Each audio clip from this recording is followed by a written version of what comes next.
Welcome to Malas Nonton Full. Maunya dirangkumin mulu. Hai bre, kali ini kita akan menceritakan film berjudul Brood 1976, mengisahkan tentang sekelompok remaja rebel yang mengalami nasib tragis ketika sedang melakukan pemotretan di sebuah gurun yang mereka namakan gurun kematian. Yang pasti kejadiannya tuh banget. Ya udah gak usah lama-lama, subscribe dulu dan kita langsung gas ke filmnya. You know where you are, right? Desert? But you know what they call this one, right? No idea. Death. Sesuai judulnya, film ini memiliki latar di tahun 1976 yang langsung memperlihatkan pasangan wadon sedang mengalami hal tak mengenakan ketika mobil mereka mogok di tengah gurun terpencil kering kerontang dan sepi. Mereka adalah Rachel dan June. No. What are we gonna do? I don't know. Setelah pelangap-pelongo dan yakin tak akan ada yang bisa menolong mereka, keduanya pun memilih berjalan dan menjemput pertolongan. Sampai akhirnya mereka melihat ada mobil di depan bre, yang ternyata mobil itu hanyalah rongsokan yang ditinggal pemiliknya dan memiliki tulisan Savage, yang berarti kejam, liar, atau brutal. Dan Savage adalah nama tempat itu bre. Mereka pun terus berjalan hingga menemukan semacam pertambangan terbengkalai. I'm not going in there. Why not? It could be dangerous. Come on, live a little. Rachel awalnya menolak masuk karena terlihat janggal dan gelap. Namun June sok berani dan akhirnya memaksa masuk, meninggalkan Rachel yang masih sibuk menyalakan senter. June. Tak berselang lama, terdengar suara aneh dari dalam yang membuat Rachel khawatir dengan June. Setelah ditelusuri, ternyata June terlihat baik-baik saja di dalam dan tidak memakai apa-apa. Astagfirullah. Melihat itu, Rachel pun langsung sakne dan mereka berdua melakukan hal menjijikan. Aduh, film apa ini? Di tengah aksinya, terdengar suara seperti dentingan besi dari arah lorong disusul dengan suara langkah kaki. Shit, I think someone's coming. Okay, what do we do? You can grab my clothes. Panik aksi mereka akan diketahuan, June meminta tolong pada Rachel untuk mengambilkan bajunya. Dengan hati-hati dan perasaan takut, Rachel akhirnya melihat sosok menyeramkan di belakangnya bre. Dia pun berlari kencang. Di tengah perjalanannya, dia bahkan menemukan June sudah digendong oleh makhluk bertopeng seram dalam keadaan yang sangat kritis. Rachel yang udah sampai di pintu keluar menemukan palu pemecah batu dan memukulkan pada sosok misterius yang sedang mengejarnya tadi.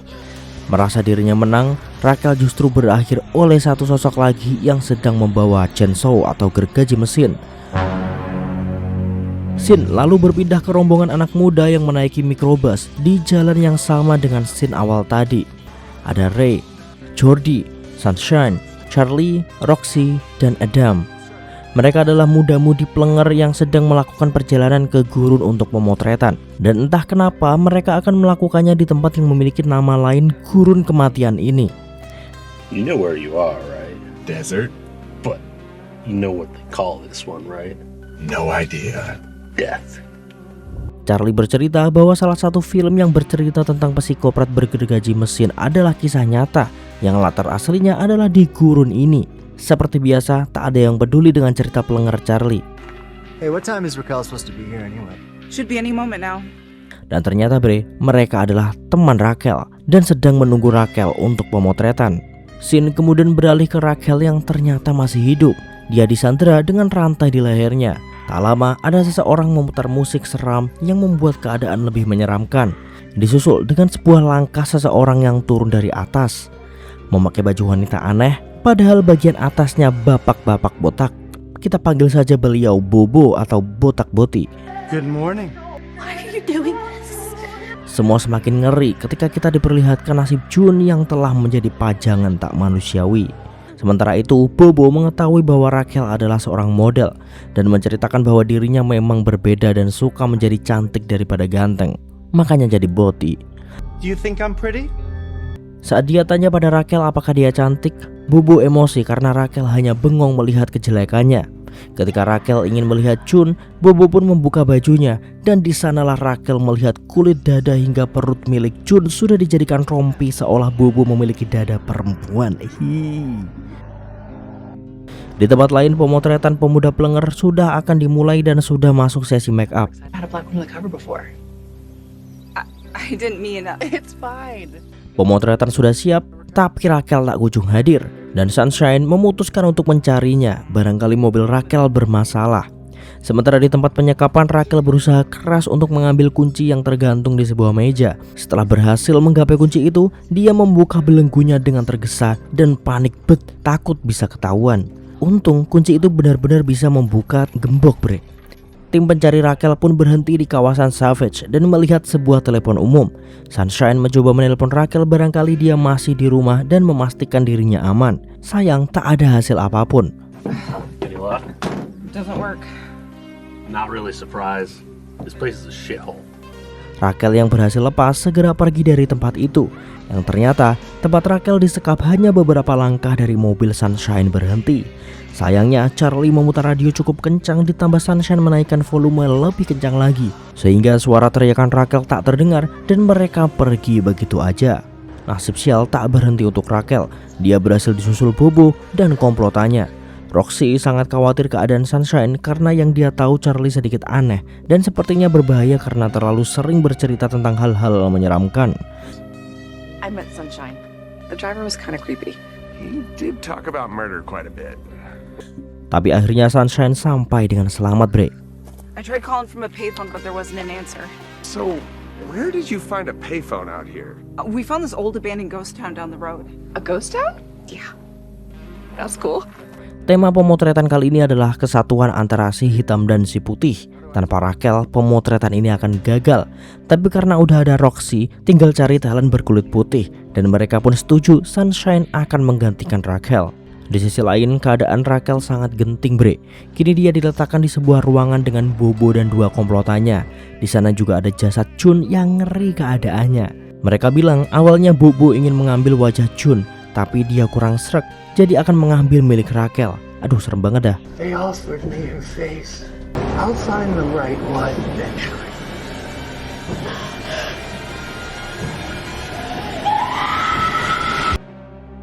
Akhirnya, pemotretan penuh tawa pun dimulai. Di tengah kondisi Rachel yang penuh nestapa dan kegilaan melihat Jun diperlakukan dengan tak manusiawi, bahkan organnya dibuat mainan. Singkat cerita, pemotretan pun selesai. Sebelum pulang, Roxy mengajak yang lain untuk singgah ke kota hantu yang diceritakan Sunshine saat mencari Rachel tadi. Yang dimaksudkan kota hantu adalah Savage, bre. And we were thinking maybe we could stop at a ghost town first. We could get some great pics out there. In that case, Setelah berbagai pertimbangan, akhirnya semua setuju untuk melanjutkan perjalanan ke kota hantu. Dan tentu ini akan menjadi pilihan yang sangat mereka sesali. Sampailah mereka. Charlie melihat sebuah tanda berbentuk smiley dan dia bilang pasti mereka semua akan terbunuh di tempat itu. Ya, siapa juga yang percaya dengan hal itu, apalagi Charlie mengatakan itu dengan bercanda. One of us is definitely getting murdered here. All of us. What do you mean one of us? Tak lama datanglah seorang wanita, kita sebut saja Maman, hitam manis. Well, no. I'm sorry. We thought this place was abandoned. Maman bercerita kalau tempat itu dulunya adalah sebuah tempat yang paling brutal di Amerika, paling buruk dari yang terburuk. Maman bilang kalau dia tinggal bersama keluarganya di seberang jalan. Dia juga menambahkan bahwa di tempat itu aman, tapi tidak di sisi lainnya. Tanpa mencemaskan hal yang berlebihan, Persatuan Pemuda Plenger memilih jalan-jalan dan menikmati wisata di Savage. Mereka mulai mengeksplor kendaraan-kendaraan terbengkalai di sana. Ada yang melakukan pemotretan dan sekedar melihat-lihat. Tanpa mereka sadari, ada bahaya mengintai mereka. Di tengah itu, Ray kebelet pipis sekaligus BAB. Di sini, Ray menganggap bahwa Jordi menyukainya. Padahal itu hanya ada di pikirannya saja, bre. Dan Jordi bukanlah orang yang menyukai sesama. Anjir, film apaan ini, cok? Sementara yang lain masih cukup menikmati waktu. Ray yang sedang fokus mengeluarkan tokai melihat potongan-potongan gambar bagian tubuh wanita di sana. Setelah Ray selesai menunaikan hajatnya, ada sebuah jari muncul dari lubang yang ada di sana, bre. Menganggap itu adalah Jordi, Ray pun memasukkan Johnny-nya ke dalam lubang. Setelah akhirnya sosis kecil nan bau itu mulai terlihat, sebuah tangan pun mengelusnya. Dan tak lama, sebuah bor diambil lalu dimasukkan ke lubang sosis, kemudian bor dinyalakan hingga sosis tak berbentuk lagi. Tak berhenti sampai di situ, bahkan kepala Ray yang bersandar ke arah lubang juga ikut dibor. Hingga Ray meninggal. Dan mungkin giliran lainnya akan segera tiba. Jordi yang sedang berkeliling memotret tak sadar jika dirinya sedang diintai di balik jendela. Dia pun masuk melewati pintu yang dipalang rantai dan kembali memotret apapun yang menurutnya menarik. Charlie yang sedang berjalan-jalan mengejar Sunshine juga dikejutkan dengan keberadaan Maman yang ternyata sedang duduk santai dengan bonekanya. Hey, Did you think that was a way to talk a girl into giving you some love? And who did you think that was gonna work on? Kata Maman, dia sedang menyuruh Sunshine pergi ke seberang jalan. Dari gelagat Maman, ada sesuatu yang tak beres akan terjadi. Jordi yang telah masuk lebih dalam ke rumah tadi masih asik memotret apapun. Semua baik-baik saja sampai pintu tiba-tiba tertutup. Jordi pun panik, terlebih ketika ada sesosok orang memakai topeng aneh di hadapannya. Jordi lari terbirit-birit dan sosok tadi mencoba mengejarnya. Beruntung, Jordi berhasil bersembunyi dan untuk sementara dia aman. Tak sampai 1 menit, dirinya langsung dihadapkan dengan sosok lainnya yang membawa gergaji mesin dan langsung menyerangnya. Jordi pun gugur, bre. Bahkan setelah itu, organ ususnya dikeluarkan lagi. Emang mereka gila usus kayaknya. Suara gergaji itu terdengar hingga ke Charlie. is that a chainsaw? Yang lebih gong, Sunshine melihat kejadian itu secara langsung. Wah, bahaya ini. Charlie yang tadi mendengar suara gergaji mesin langsung mendatanginya. Maman bilang dia titip salam kepada anaknya di sana dan kemudian tertawa. Say hi to my boy for me.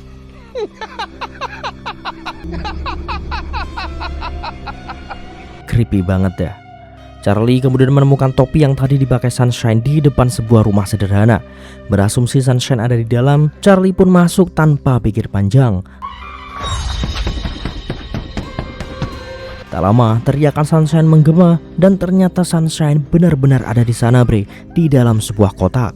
Sunshine pun menceritakan semua pada Charlie. Saking ketakutannya, Sunshine sampai nggak mau diajak keluar dari sana, bre. But let's just get the fuck out of here then. No, I won't go out there.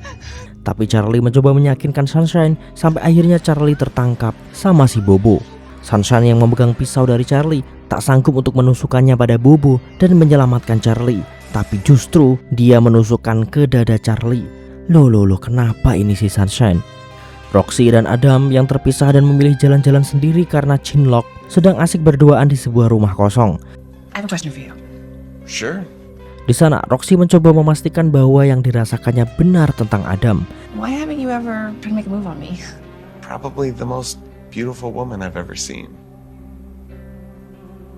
Ketika mereka akhirnya hendak menempurkan kedua bibir, si pembawa gergaji mesin datang. Bukannya segera lari, si Adam malah repot-repot menarik lemari untuk menghalangi pintu. Ya tembuslah.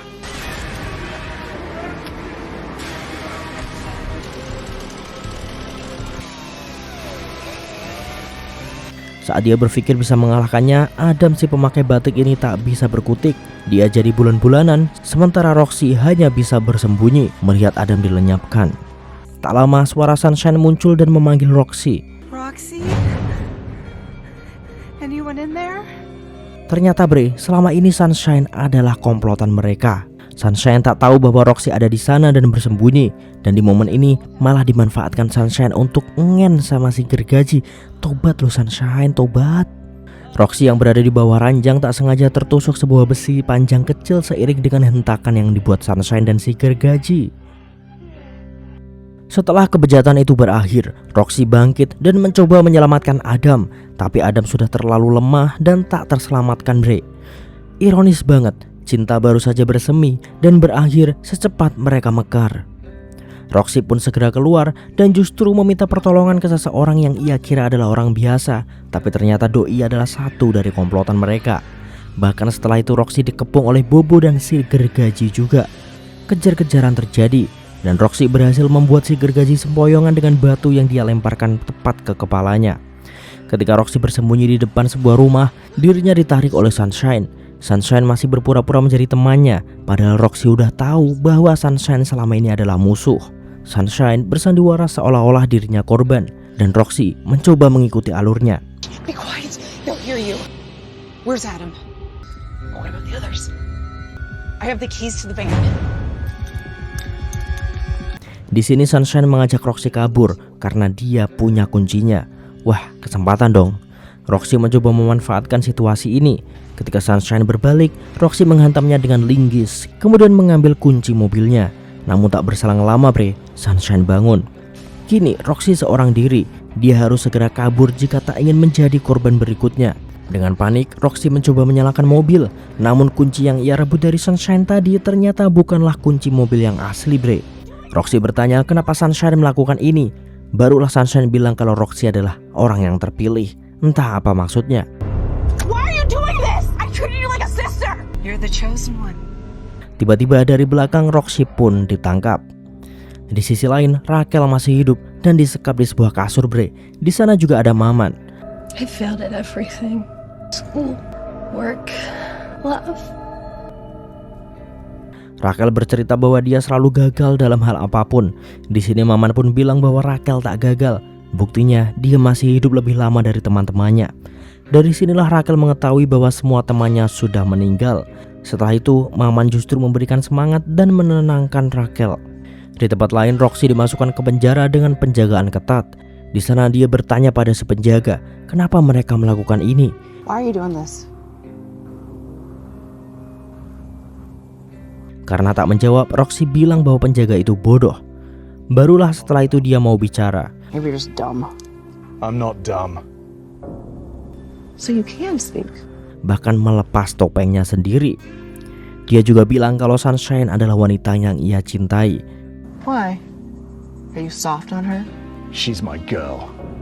Seketika Roxy tertawa lebar dan bilang kalau Sunshine sudah melakukan hal tak pantas dengan si gergaji.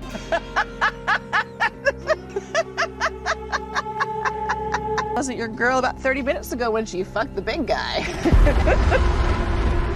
Roxy pun menceritakan semua yang ia dengar soal Sunshine. Tak lama si gergaji datang dan mereka berdua pun bertengkar hebat. Di sanalah sebuah kunci terjatuh. Saat hendak mengambilnya dan memanfaatkan situasi ini, kelapa penjaga tadi terjatuh bre. Si gergaji memenangkan pertarungan. Beberapa detik kemudian Maman membunyikan lonceng gereja. Setelah itu dia memainkan piano dan juga memakai topeng. Di waktu yang sama semua komplotan bertopeng berbondong-bondong menuju gereja. Roxy juga ada di antara mereka sedang berada di kursi roda.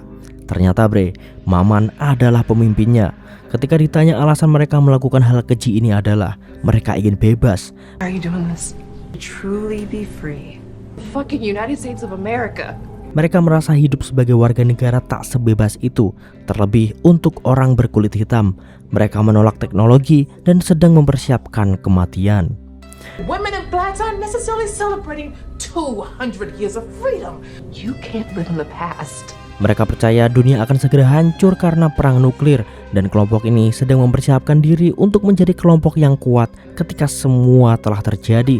Dan mereka sedang mencari orang-orang kuat lainnya.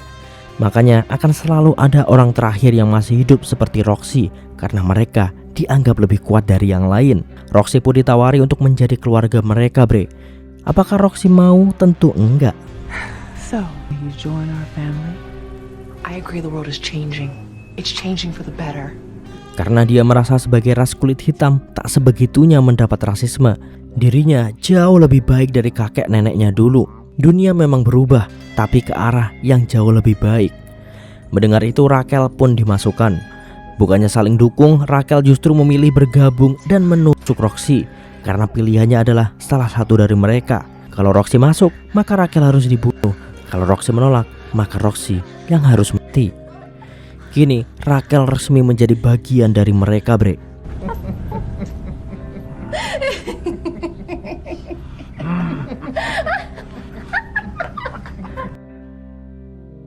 Untuk memulai semua itu, Rachel disuruh salah satu penjaga untuk membelah tubuh Roxy. Namun dirinya tampak tak bisa melakukan semua itu. Setelah itu, Roxy yang terbangun pun langsung memenggal kelapa si penjaga dengan sebuah pisau besar yang ada di sana. Roxy! No thanks to you. I had no choice. You always have a choice. Disinilah Rachel mengaku dirinya terpaksa melakukan hal ini. Dengan beberapa pertimbangan, Roxy lalu menusuk balik Rachel. Kejadian ini membuat Sunshine kembali percaya bahwa Roxy benar-benar orang terpilih yang mereka cari. I was right about you being the one. You're right about Adam too. You're going to die. I know. Roxy setuju dengan itu, tapi dia tak mau mengakuinya. Dia pun keluar. kembali mendatangi jasad Adam, lalu terbaring di sebelahnya dan menghembuskan nafas terakhir akibat kehilangan banyak darah di samping orang yang baru pertama kali dia cintai dan mencintainya. Film pun berakhir.